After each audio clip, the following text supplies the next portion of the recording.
10 feet लंबा घूंघट, 20 feet लंबी चोटी करने वाली बहू। पता नहीं क्यों मैंने इन बालों को इतना ज्यादा बढ़ाया हुआ है, जितने ये लंबे हैं उतने ही मुझे तंग करते हैं। मैं तो परेशान आ गई हूँ। आज तो घर जाते ही मैं कम से कम 10 फीट बाल कटा दूंगी, बस बहुत हो गया। साधना गुस्सा करते हुए अपने घर को जा रही थी। साधना एक आम सी गांव की रहने वाली लड़की थी जिसके बाल 20 फीट के थे। सभी उसे लंबे बालों वाली राजकुमारी कहकर बुलाते थे और साधना के बाल उसे आम लड़कियों से अलग बनाते थे। वो अपने बालों से बहुत ज्यादा प्यार करती थी, लेकिन उसके वो बाल जितने सुंदर थे उतना ही उसको वो दुख भी देते थे। जैसे कि आज के दिन साधना बाजार से आ रही थी तो ट्रैफिक जाम लग गया और उसको रस्सी की तरह समेटकर अपनी चोटी को हाथ में भरकर लेकर जाना पड़ा। मैं आ गई माँ। मैं अपने बाल। अरे बुआ जी, आप बैठी हुई हो, नमस्ते। हाँ, तू क्या बोल रही है अपने बालों के बारे में? पागल, तुझे बता दूं कि तेरे बालों की वजह से ना तेरे लिए पास के गांव से एक बहुत ही समृद्ध परिवार का रिश्ता आया है। क्या कहा बुआ जी? रिश्ता? हाँ देख, मैं तुझे समझाती हूँ। अभी हम पड़ोस के गांव नहीं गए थे तेरी सहेली की मंगनी में? वहाँ गांव की सबसे अमीर औरत सीमा जी भी आई थी। पता है, उनका नाम है गांव में। और उन्होंने ना तुझे देख लिया। बस तुझे देखते ही उन्होंने सोच लिया कि ये जिस किसी की भी बेटी है, इसको तो मैं अपनी बहू बनाकर लाऊंगी, और उन्होंने तेरे लिए रिश्ता भेजा है। हमारी साधना के बाल हैं ही ऐसे कि किसी को भी अपने जाल में फंसा सकते हैं। तेरे ये बाल तेरी सबसे बड़ी ताकत है। साधना, तुझे तो खुश होना चाहिए कि तुझे इतने अच्छे बाल मिले हैं। सभी की बातें सुनकर साधना को अब फिर से अपने बाल अच्छे लग रहे थे और मैं भी पागल हूँ। इन बालों को, जो मेरी सबसे बड़ी खासियत है, इनको काटने को सोच रही हूँ। अरे मैं तो अपने बालों को बढ़ाऊंगी और बहुत लंबे कर लूंगी। साधना ने अब अपना मन बदल लिया था और उसे फिर से अपने लंबे बाल ही अच्छे लग गए थे और वो उनकी वजह से झेली हुई सारी परेशानियों को भी भूल गई थी। ऐसी सिलसिला जारी था और आज के दिन साधना को सीमा का परिवार देखने को आया हुआ था। साधना सभी के लिए चाय बनाकर लाई। ये लीजिए, सभी चाय पी लीजिए। भाभी, मैंने माँ के मुंह से सुना था कि आपके बाल बहुत ज्यादा बड़े हैं, तो क्या सच में आपके बाल बहुत बड़े हैं? हाँ बेटी, मेरी बेटी के बाल अब पूरे 20 फीट के हैं और इस ठंड में इसे सुखाने में कितनी मेहनत लगती है। और जानती हो, इसके बाल कहीं से भी तुम्हें खराब नहीं दिखाई दे सकते हैं। मैं इसका सर भी खुद से ही धोती हूँ और इसके तेल भी मैं ही लगाकर मालिश करती हूँ। क्या कहा? 20 फीट के बाल हैं? क्या बात है भाभी, अगर ऐसा है तो आपने इन्हें बांधा क्यों हुआ है? इन्हें खोल कर दिखाओ ना। अच्छा ठीक है, ये लो, खोल दिए, अब देख लो। साधना ने जैसे ही अपने बालों को खोला तो वो दूर तक फर्श पर बिखर गई। साधना के लंबे और घने बालों को देखकर पूर्वी और उसकी माँ सीमा दोनों की ही आंखें चार हो गईं और ऐसे बाल तो अपनी अब तक की जिंदगी में मैंने आज तक नहीं देखे। गंगा जी, मैं कसम खा सकती हूँ, आपकी बेटी सुंदर भी है और समझदार भी, और चाय नाश्ता भी इसने ऐसा बनाया है कि अब तो इसको नापसंद करने जाने का कोई कारण ही समझ नहीं आएगा। मेरी तरफ से हाँ है। अब आप बताएं। आपने हाँ बोल दिया तो अब मुझे क्या ही चाहिए। मेरी बेटी को अच्छा परिवार मिल जाएगा जो इसको एकदम अपनी बच्ची की तरह रखेगा, तो और एक माँ को क्या ही चाहिए हो सकता है। तो क्या मैं आपकी तरफ से बात को पक्का समझूं? हाँ जी बिल्कुल। ये लीजिए, मुंह मीठा कीजिए सीमा जी। गंगा ने ऐसे बोलकर सीमा का मुंह मीठा करवाया और फिर दोनों परिवारों में शादी की बात पक्की हो गई। देखते ही देखते शादी के दिन भी शुरू हो गए और आज साधना को हल्दी लगने वाली थी। सारे गांव में इसका शोर था। साधना, ओ साधना। हाँ माँ, मैं कमरे में हूँ, जल्दी से यहाँ आ बच्ची। हाँ बोलो माँ, अपने सर में अंडा लगवा ले। देख, मैं पूरे 10 अंडे फोड़ कर लेकर आई हूँ। माँ, लेकिन मैं अभी ना आई हूँ, अब अंडा लगवाऊं? पागल, अंडे में ना प्रोटीन होता, और तू जानती भी है कि प्रोटीन कितना अच्छा है हमारे बालों के लिए। आज तुझे हल्दी लगेगी और तू पीला सूट पहने सभी के बीच बैठी हुई होगी, तो तू अच्छी भी तो दिखाई देनी चाहिए ना। सोच, मैं तेरे बाल खोल दूंगी और अंडा लगने के बाद ये कितना चमकने लगेंगे ना। इसीलिए आलस मत कर, आजा। गंगा ने साधना को अपने पास बिठाया और उसके सिर में उसने अंडा लगाना शुरू किया। वो उसकी इसी तरह से हेयर केयर करती थी। माँ, यहाँ तो आप मेरे बालों का ख्याल रखती हो तो ये इतने अच्छे हैं, लेकिन ससुराल में तो आप नहीं होंगी, तो मैं इनका ख्याल कैसे रख पाऊंगी? नहीं, जरा भी अपने बालों के रूटीन में तू बदलाव नहीं करना, समझ आया ना? भले ही ठंड में बाकी के काम 4 घंटे लेट हो जाए, लेकिन हफ्ते में एक बार कम से कम तेल जरूर लगाना और अंडा भी लगाना। तेरी सास बड़ी खुश होती है तेरे बाल देख देख कर। उन्हें ही बोल देना कि सासू माँ मेरे बालों में तेल लगा दो। नहीं माँ, मैं अपनी सास से तो नहीं कह सकती हूँ कि मेरे तेल लगा दो, अजीब नहीं लगेगा? नहीं, क्यों लगेगा? अरे सास भी तो माँ की ही जगह है, और जब तू माँ से ये सारे काम करवा सकती है तो सास से क्यों नहीं? माँ की जगह ही तो है, माँ थोड़ी ना है। साधना की बात को सुनकर गंगा बस मुस्कुरा दी। उसने उसके बालों में अंडों का मास्क भी लगाया और बाल धोने के कुछ ही देर के बाद हल्दी लगाने को गांव की औरतें आ गईं, जिनके बीच गंगा ने साधना के बालों को खोल दिया और हाय हाय, नजर ना लगे, थू थू थू थू थू, कितनी सुंदर लग रही तुम्हारी बेटी गंगा जी, इसके बाल तो देखो कितने बड़े हो गए हैं। अरे हमारी साधना तो अच्छी ही है, इसके तो चर्चे मेरे गांव तक हैं। जो देखता है वही इसकी खूबसूरती पर पागल सा हो जाता है। सही कहा, जिसकी हल्दी लगने से न जाने कितनों के दिल टूटे होंगे। चलो बहुत हो गया मजाक, मेरी बेटी को ज्यादा मजाक करके अजीब महसूस ना करवाओ। ये लो हल्दी लगाना शुरू करो। गंगा हल्दी का घुला हुआ बाउल दे रही थी कि तभी उसके हाथ से वो बाउल छूट गया और सीधा साधना के बालों पर जाकर गिर गया। माँ आप ठीक तो हो? मैं तो ठीक हूँ बेटा, लेकिन तेरे बाल। साधना ने जैसे ही पीछे को देखा तो उसके बालों के ऊपर पूरी हल्दी की कटोरी पड़ी हुई थी। अरे ये क्या हो गया? लेकिन चलो कोई बात नहीं, अब हम लोग बालों पर से ही उठा उठा कर लगा लेंगे। कोई बात नहीं, हाँ लगाते हैं चलो। वैसे भी हीरे की तरह चमकते हुए बाल है, बहू का रंग और निखर जाएगा ये लगाने के बाद। मालती ऐसे बोलकर जैसे ही हल्दी लगाने को आगे को आई तो उसका पांव साधना के बालों पर आ गया और उसके बाल खिंच गए। क्या हो गया बेटा? मालती क्या कर रही है? आराम से करना, मेरी बेटी के बालों को तोड़ने का इरादा है क्या? माँ यहाँ क्या हो रहा है? मेरे बाल है, कोई कालीन वगैरह नहीं है जो लोग ऐसे दबा रहे हैं, चढ़ रहे हैं। बेटा तू गुस्सा नहीं कर, अभी बस हल्दी लग जाएगी ना तो तेरे को आराम हो जाएगा, फिर मैं तेरे बालों को साफ करके इनमें तेल लगा दूंगी। गंगा ने साधना को समझाया, जिसके बाद साधना को हल्दी लगी और फिर सभी के जाने के बाद साधना को आराम मिला। ठंड में ऐसी सिलसिला जारी था और अब साधना की शादी हो चुकी थी। उसके साथ सीमा ने उसके बालों को चोटी में बांधा हुआ था और उसका पांव तक 10 फीट का घूंघट भी किया हुआ था। साधना अभी उसे अपने ससुराल के दरवाजे पर गृह प्रवेश के लिए खड़ी हुई थी। हे भगवान, यहाँ तक घूंघट करके चलकर आना तो बड़ा मुश्किल पड़ा मुझे। मैं अपने बाल संभालूं, ये लहंगा या फिर घूंघट? मुझे तो डर लग रहा है कि कहीं मैं गिर ना जाऊं। साधना को लहंगे, घूंघट और अपने लंबे बालों की वजह से काफी ज्यादा उलझन महसूस हो रही थी। वो कैसे कैसे अपने घर के दरवाजे तक आई और फिर वहां आकर रुक गई। अब बस यहाँ मुझसे कुछ ऐसा ना करवा लें जिससे मेरा बैलेंस ही खराब हो जाए। अरे वाह, मेरी बहू आ गई, मेरी बहू आ गई। वाह, 10 फीट का घूंघट है लेकिन फिर भी कितनी अच्छी लग रही मेरी बहू रानी। बाल देखो, बाल कितने अच्छे लग रहे हैं, चोटी जमीन चूरी है। अरे माँ जी, सभी को दिखाई दे रहा है कि चोटी कहाँ जा रही है और बाल कहाँ। अब बस आप ये सब बातें बंद करो और मुझे अंदर आने दो। सच में सीमा, तुझे तो बहू स्वरूप लक्ष्मी माता ही मिल गई है। देख तो सही जरा इसके बाल कितने लंबे, घूंघट के अंदर से भी कितनी अच्छी दिखाई दे रही है। सोचो घूंघट हटा दिया तो क्या होगा।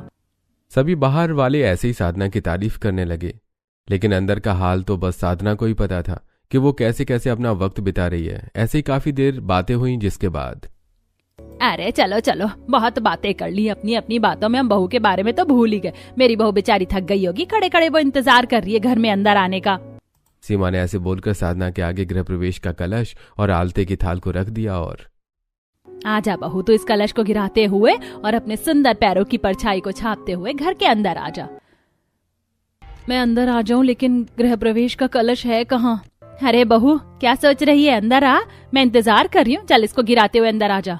जी माँ जी। साधना, कहीं को भी अपने पांव चला दे, कहीं तो होगा ही गृह प्रवेश का कलश। साधना ने ऐसे ही अंदाजे से अपना पांव हिलाया और मौके से वो कलश के ऊपर ही लग गया। लेकिन अभी बस उसकी दिक्कत यहीं पर खत्म नहीं हुई थी। कलश गिराने के बाद अब साधना की आलते की थाल में पांव रखकर घर के अंदर को आना था, जो कि उसको दिखाई ही नहीं दे रही थी। भाभी चलिए, आपने कलश को तो गिरा दिया, अब आप अंदर आकर अपने पाँव भी छाप दीजिए और फिर आपका गृह प्रवेश पूरा हो जाएगा। आज तो मैं बहुत ही ज्यादा खुश हूँ कि मेरी भाभी घर आ गई, और वो भी इतनी प्यारी भाभी। हाँ हो भाभी। हे भगवान, ये लोग बुलाए जा रहे हैं और मेरी समझ में नहीं आ रहा कि मैं कैसे आऊँ। आलते की थाल में कितना सारा पानी होता है, अगर मैं ऐसे ही आ गई तो मेरे बाल वाल सब भीग जाएंगे। ऊपर से इन लोगों ने 10 फीट का घूंघट करवाया हुआ है। हे भगवान, अब मैं क्या करूँ। सभी साधना को बुला रहे थे और साधना खुद कुछ न देख पा रही थी और न ही समझ पा रही थी। वो बस बिना कुछ देखे ही आगे को बढ़ गई और आलते की थाल से आगे निकल गई। अरे साधना, तुम आगे बढ़ गई हो, क्या हुआ है तुम्हें? आलते की थाल में पाँव नहीं डालने हैं क्या? क्या हो गया जी? अरे बहू, तू आलते की थाल से आगे निकल गई है। कोई बात नहीं, अब मैं तेरे कदमों में यह थाल रख देता हूँ, तू अब आ जा। किशोर ने ऐसे बोलकर साधना के पाँव के पास ही आलते की थाली को रख दिया। चल बहू, अब तू आ जा, अब तेरे पाँव के पास ही है थाली। चाहे कुछ दिखाई ना दे रहा हो, लेकिन बस सभी को आलते की थाल में ही कदम रखवाने हैं। ठीक है, अब चाहे लहंगा सने, बाल गंदे हो या फिर मैं गिर जाऊं, अब मैं आगे ही कदम रखूंगी। साधना को गुस्सा आ रहा था क्योंकि वो कुछ देख नहीं पा रही थी, लेकिन उसने किसी से कुछ नहीं कहा और थाली में उसने अपने पाँव डाल दिए। पाँव के साथ साथ साधना का लहंगा, नीचे का घूंघट और बाल वगैरह भी सारी चीजें गंदी हो गईं। और बस बहू, अपने पाँव छापने होते हैं, ऐसा कुछ नहीं कि पूरा का पूरा खुद को ही छाप दो, समझ आया? कितनी जल्दी बोली है कि ये करना होता है वो करना होता है, खुद करो तो समझ आए। मैं तो कल ही इन बालों को कटा दूंगी। साधना को ससुराल में एंट्री करने में ही अपने बालों से बेपनाह दिक्कत महसूस हुई थी और अब वो सोच चुकी थी कि वो अपने बाल इतने लंबे तो अब नहीं रखेगी। किसी तरह उसके ससुराल में प्रवेश हुआ और वो अपने कमरे में चली गई, जहां सभी को बस आलती की थाल लगा हुआ था। कोई मुझसे भी पूछता है कि मैं बाहर कितनी परेशान हुई हूँ। मयंक जी, आपको ये नहीं लगा कि मुझे दिक्कत हो रही होगी तो आप मेरा घूंघट ही हटवा देते? अगर घूंघट हट जाता तो मैं सब साफ साफ देख पाती और कोई काम खराब भी नहीं होता। हाँ साधना, मैं तुम्हारी बात को समझ रहा हूँ, लेकिन मैं ऐसा करवा तो नहीं सकता था ना। वो दरअसल मेरे घर में नई आने वाली हर बहू का तब तक घूंघट करती है जब तक कि वो सास न बन जाए। मेरी माँ ने तुम्हारे आने के 4 दिन पहले तक भी घूंघट किया था। पता है मैं तुम्हारा घूंघट कैसे हटवा सकता था? क्या कहा? तो क्या इसका मतलब मुझे हर वक्त घूंघट करके ही रहना पड़ेगा? हाँ बिल्कुल, क्योंकि हमारे घर की रिवाज यही है। क्या कहा? तो इसका मतलब अभी तक तो मैं बस अपनी 20 फीट की चोटी को ही संभालती थी, अब मुझे 10 फीट का घूंघट भी संभालना पड़ेगा। साधना को अब अपने आने वाले दिन नजर आ रहे थे। डरते डरते साधना सोई और आज उसका ससुराल का पहला दिन था। साधना तैयार हुई और बालों का जूड़ा बनाकर वो बिना घूंघट किए नीचे आ गई। उठ गई बहू, कैसी नींद आई? नमस्ते माँ जी, नींद तो ठीक ठाक ही आई। अब जगह बदल गई है तो होते होते ही आदत होगी। हाँ सही बात है बहू, ये तूने बालों का जूड़ा क्यों बना लिया? मेरा मतलब तेरे कितने अच्छे बाल हैं, इनको खोल खोल कर तू और भी ज्यादा सुंदर लगेगी। माँ जी, वो मैं आज अपनी पहली रसोई वगैरह बनाऊंगी ना तो मुझे रसोई का काम करने में दिक्कत होगी ना, इसीलिए मैंने बालों का जूड़ा बना लिया। नहीं, तेरे इतने सुंदर बाल और गली मोहल्ले की औरतें भी तुझे देखने को आ सकती हैं, तो तू इन्हें ऐसे बांध कर मिलेगी? नहीं, मेरी बहू को तो अपने बालों की वजह से ही तो वो मशहूर है। तू एक काम कर, तू इनकी बालों वाली चोटी कर ले। तू बालों वाली चोटी बना लेगी तो तेरे बाल भी नहीं बिखरेंगे और अच्छे भी लगेंगे। और दूसरी बात बहू, ये चांद की तरह तेरा चेहरा चमकना नहीं, हमेशा घूंघट के अंदर रहना है। घूंघट करने से ना बहुओं की खूबसूरती और भी ज्यादा बढ़ जाती है, तो घूंघट कर ले और बालों को खोलकर चोटी में बांध ले। और हाँ भाभी, अगर आप चाहें तो आपके बालों को मैं बांध दूंगी। मेरा कब से सपना था कि मैं किसी बड़े बाल वाली लड़की के बाल बांधूं, लेकिन कभी वो पूरा ही नहीं हो पाया। हाँ तो तू बांध दे। सीमा की बात को मानते हुए साधना ने अपनी किसी बात को नहीं रखा और उसने अपनी बालों को चोटी करवा ली और 10 फीट का घूंघट भी कर लिया। माँ जी देखना तो जरा अब सही है। हाँ बहू, अब बिल्कुल ठीक है। अब तू एक काम कर, अब तू अपनी पहली रसोई बना ले। और पता है कि रसोई में बनाना क्या है? नहीं माँ जी, आप ही बता दो कि मुझे क्या बनाना है। पूरी सब्जी और साथ में खीर। सीमा की बात को सुनकर साधना रसोई में आ गई, लेकिन वहां भी उसको आने के बाद दिक्कत ही लग रही थी। यहाँ कहाँ आलू है और कहाँ मटर, कुछ दिखाई भी नहीं दे रहा है। भगवान, ये 20 फीट लंबी चोटी और 10 फीट लंबा घूंघट कहीं मेरी जान ना ले ले। चल साधना, अब तो तुझे अटकल से ही काम करने हैं। साधना अंदाजे से ही सब्जी वगैरह निकाल कर उसे काटने लगी। वो आलू छील रही थी लेकिन उसे कुछ भी दिखाई नहीं दे रहा था। साधना अभी आलू को छील ही रही थी कि तभी उसके हाथ में ही छुरी लग गई। ये भगवान, हाथ कट गया, लेकिन क्या कर सकती हूँ। माँ तो यहाँ है नहीं जो मेरे जख्मों पर मरहम लगा दे। साधना बेचारी ऐसे ही खुद से ही बातें करने लगी। कुछ ही देर में उसने किसी न किसी तरह खाना तो बना दिया, लेकिन वो बनाने में उसे गड़बड़ ही हो रही थी। मैंने अभी अभी जो डाला था वो नमक था या मिर्ची? मुझे तो समझ ही नहीं आ रहा कि मैंने अभी क्या डाला था खाने के अंदर। शायद मिर्ची थी। भगवान जी, पता नहीं आज मैं कैसा खाना बनाऊंगी। हे भगवान, ये बाहर से कैसी आवाजें आ रही हैं? अरे कमला और हेमा जी, आओ। वो सुना है कि तुम्हारी बहू बहुत ही अच्छी आई है। हाँ, मैं भी मिलवा दो अपनी अच्छी वाली बहू से सीमा। हाँ सुना तो सही है, मेरी बहू जो आई है वो हकीकत में बहुत ही ज्यादा अच्छी है। अभी वो जरा खाना बना रही है अपनी पहली रसोई का, तो तुम लोग बैठो, अब मेरी बहू के हाथों का स्वाद चख कर ही जाना। सीमा की बात को सुनकर कमला और हेमा वहीं पर बैठ गईं। कुछ ही देर में साधना की पूरी सब्जी दोनों बन गई और उसने एक एक थाली हेमा और कमला को लाकर दे दी। नमस्ते आंटी जी, ये लीजिए। ये मेरी बहू जितनी रूप की धनी है ना, उतना ही अच्छा खाना भी बनाती है। अगर तुम लोग खा लोगी ना तो बस इसी के गुणगान करोगी। मुझे यकीन है कि आज भी मेरी बहू ने बहुत ही अच्छा खाना बनाया होगा। सीमा को अपनी बहू के ऊपर आंख मूंद कर भरोसा था। हेमा और कमला ने बड़ी ही खुशी से खाने का एक एक निवाला लिया। और वैसे सीमा, बता दूं कि बहू बस देखने में ही अच्छी है, खाने में नमक इतना तेज है कि अगर भरपेट खा लिया ना तो खाने वालों की आंतें ही जल जाएंगी, समझ रही हो? नमक है या जहर बहुत ही ज्यादा तेज है सीमा। तुम्हारे घर में लोग खाने में नमक खाते हैं या नमक में जरा सा खाना? नमक नहीं, जहर लग रहा है। मुझसे नहीं खाया जाएगा बहू, तू इसको ले ही जा। दोनों ने ही खाने की जमकर बुराई की और वो वहां से चली गई। सीमा को अब साधना के ऊपर बहुत ज्यादा गुस्सा आ रहा था। और क्यों री, वैसे तो तू खाना बनाने में बहुत ही ज्यादा अच्छी है। तूने हमें भी, जब हम तुझे देखने गए थे, कितने अच्छे समोसे बनाकर खिलाए थे। तो फिर तुझे आज क्या हो गया? सभी के सामने तूने मेरी बेइज्जती क्यों करवा दी? माँ जी माफ कर दीजिए, इसमें वैसे मेरी कोई गलती नहीं है। माँ जी वो हुआ ऐसा था ना कि मैं घूंघट और बालों की वजह से बहुत ही ज्यादा परेशान हो गई थी। मुझे ना कुछ दिखाई दे रहा था और ना ही कुछ समझ आ रहा था। बस क्या घूंघट का बहाना लगा लिया है तूने? मेरी जवानी में ना मैंने 12 गज का घूंघट किया है, वो भी बिना कोई काम बिगड़े। अब तू भी ना इस सब की आदत बना ले, क्योंकि घूंघट तो तुझे करना ही पड़ेगा, फिर चाहे जो भी हो। सीमा की बात को सुनकर साधना ने बस गर्दन को हिला दिया। अंदर की बात तो साधना ही जानती थी कि उसके लंबे बाल और साथ में घूंघट उसके लिए कितने ज्यादा दिक्कत के साबित हो रहे थे। ऐसे ही दिन गुजरने लगे और अब साधना की शादी हुए लगभग 1 महीना होने को आया था। इस 1 महीने में भी साधना से अपने बालों और घूंघट को साथ संभालना नहीं आया था। और आज के दिन साधना अपने परिवार के साथ अम्यूजमेंट आई हुई थी। वो आज भी अपनी 20 फीट लंबी चोटी और 10 फीट लंबे घूंघट में ही थी, लेकिन फिर भी लोग उसको देख रहे थे। देख शिवानी, वो जो एक औरत खड़ी हुई है, देखने से तो लग रहा है कि नई नवेली दुल्हन है। नई नवेली दुल्हन है? कौन? तूने कभी नई नवेली दुल्हन देखी नहीं है क्या? हाँ देखी है ना, लेकिन ये दुल्हन अलग है। इसके बाल तो देख घूंघट किया हुआ है, लेकिन देखने से पता चल रहा है कि इस घूंघट के पीछे कोई बहुत ही सुंदर लड़की है। अरे हाँ सही कहा तूने, कितने बड़े बड़े बाल हैं, बिल्कुल किसी परी की तरह। चलकर पूछते कि अपने बालों में क्या लगाती है। शिवानी और मेघा, जो कि दोनों अम्यूजमेंट पार्क में घूमने को आई हुई थी, लड़कियां थीं, दोनों साधना के पास ही आ गईं। और एक्सक्यूज मी, आपके बाल कितने बड़े बड़े और अच्छे हैं, आप अपने बालों में क्या लगाती हैं, क्या हम पूछ सकते हैं? मैं कुछ भी खास नहीं लगाती हूँ। मेरी भाभी कुछ नहीं लगाती। अगर ये कुछ लगाती होती तो ये मुझे बताती, और मेरे बाल भी इतने ही लंबे होते, लेकिन ये कुछ भी नहीं लगाती हैं। मेरी बहू को ना देवी माँ का वरदान मिला हुआ है, तभी इसके बाल इतने अच्छे हैं। इनके बालों को देखकर तो लग ही रहा है कि ये देवी माँ की मनपसंद है, तभी तो इतनी फुर्सत से बनाया है। शिवानी और मेघा दोनों ही साधना की तारीफ करके उसके पास से चली गई। साधना को भी तारीफ सुनकर काफी खुशी हुई थी, लेकिन यह खुशी ज्यादा देर तक नहीं रह पाई। माँ जी, बाबा जी, चलिए ना हम किसी राइड में बैठते हैं। मयंक जी, मुझे ना रोलर कोस्टर राइड बड़ी ही पसंद है, तो क्या मैं उसके अंदर को जा सकती हूँ? हम यहाँ एंजॉय करने को ही आए हैं, चलो आओ मैं तुम्हारी टिकट लेता हूँ। मयंक साधना को उसके पसंद के झूले पर लेकर गया, जिसके बाद नहीं, इस राइड पर इतने लंबे बाल और इतना लंबा घूंघट वगैरह करके जाना एकदम मना है।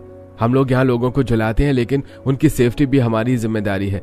ऐसा नहीं है कि हम कैसे भी इंसान को जाने देंगे।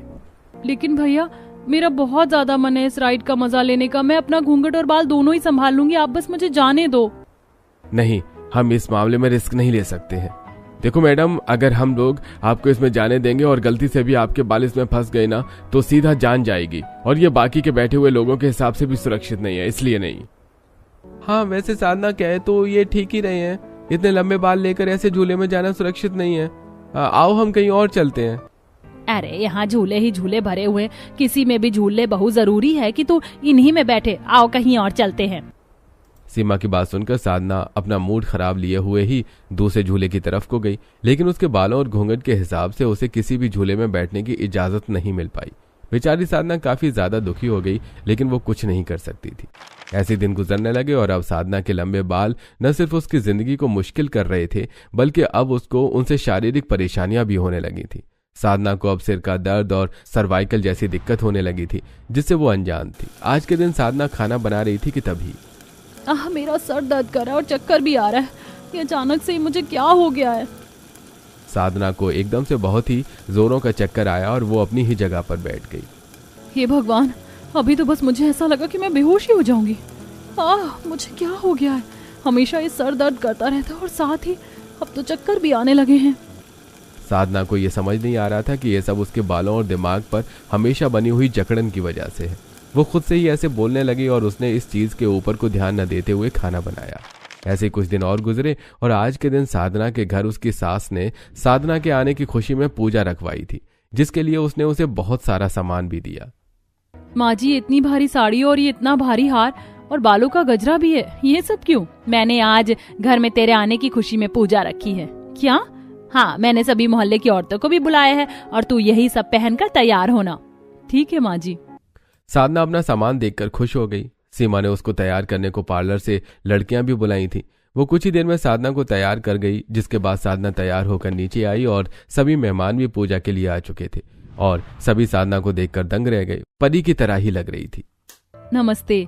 वाह वाह, क्या बात है सीमा, तेरी बहू तो बिल्कुल आज किसी देवी की तरह लग रही है। इसके बाल तो देख। मेरी बहू किसी देवी से कम थोड़ी है। अगर कोई बाल देवी है ना तो उनका आशीर्वाद है मेरी बहू को लगा हुआ। सभी को मेरे लंबे बाल कितने ज्यादा पसंद है, लेकिन सभी को कौन बताए कि मैं आज कितनी परेशान हूँ। ये चोटी के गहनों का बोझ मुझसे संभल नहीं रहा, मेरा बैलेंस खराब हो रहा है और चक्कर भी आ रहा है। बहू चल, तू देर नहीं कर, आज आप तू जल्दी से माँ कर दे, हम सभी इंतजार कर रहे हैं। सीमा की बात को सुनकर साधना ने आरती की थाली को उठा लिया और वो गाते हुए आरती करने लगी। सभी साधना की आवाज में लीन होकर भजन को सुन रहे थे। अभी साधना आरती कर ही रही थी कि वो ध्यानी में उसके बालों को दिए की आग ने पकड़ लिया। ओम जय अम्बे माता मैया, जय अम्बे माता। साधना अभी ऐसे गा ही रही थी कि तभी उसे अपने पांव के पास कुछ गर्म महसूस हुआ। जैसे ही उसने आंखें खोलकर देखा तो उसके बाल और घूंघट जल रहा था। साधना ने तभी ऊधम मचाना शुरू कर दिया। माँ जी, आग आग, बचाओ बचाओ। माँ, भाभी के कपड़ों में आग लग गई। भाभी, घूंघट हटाओ। कैसे हटाऊं? साधना को समझ में नहीं आ रहा था कि वो क्या करे। ज्यादा लंबा होने की वजह से उसका घूंघट भी आसानी से नहीं हट रहा था। सभी के चीखने चिल्लाने की आवाज को सुनकर मयंक जल्दी से फायर हीट लेकर आया और उसने आग को शांत किया, लेकिन साधना बेहोश हो चुकी थी। जल्दी से डॉक्टर को बुलाया गया और डॉक्टर साहब, मेरी बहू ठीक तो है ना? किशोर जी, आपकी बहू को बहुत हैवी सर्वाइकल है, जिसकी वजह से चक्कर आया और हादसा इतना ज्यादा बड़ा हो गया। आपकी बहू वैसे तो ठीक है, अभी कुछ देर के बाद होश आ जाएगा, लेकिन नॉर्मली घर की बहुओं को इतने लंबे बाल और इतना घूंघट बड़ा तो कभी भी नहीं रखना चाहिए।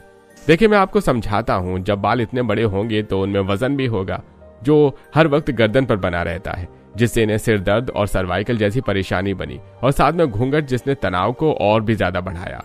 इसलिए आज से ही आप इनका घूंघट करवाना खत्म कर दीजिएगा और दूसरा, इनके बालों को भी छोटा कीजिए। बस सिर से घुटने तक के बाल होना काफी है। समझ रही है ना आप? जी, मैं तो अभी काटती हूँ इसके बाल और घूंघट भी खत्म। डॉक्टर, सबसे पहले सेहत और जिंदगी है, रीति रिवाज का क्या है, ये तो वक्त के साथ बदल ही जाते हैं। सीमा ने ऐसे जैसे बोला वैसे ही किया। उसने अपनी बहू के बालों को काट दिया। साधना को जब होश आया तो उसने अपने छोटे बाल देखे, जिससे कि उसे काफी हल्का सा महसूस हुआ और उसे पता चला कि अब उसको घूंघट करने की कोई जरूरत नहीं है, जिससे वो काफी ज्यादा खुश हुई।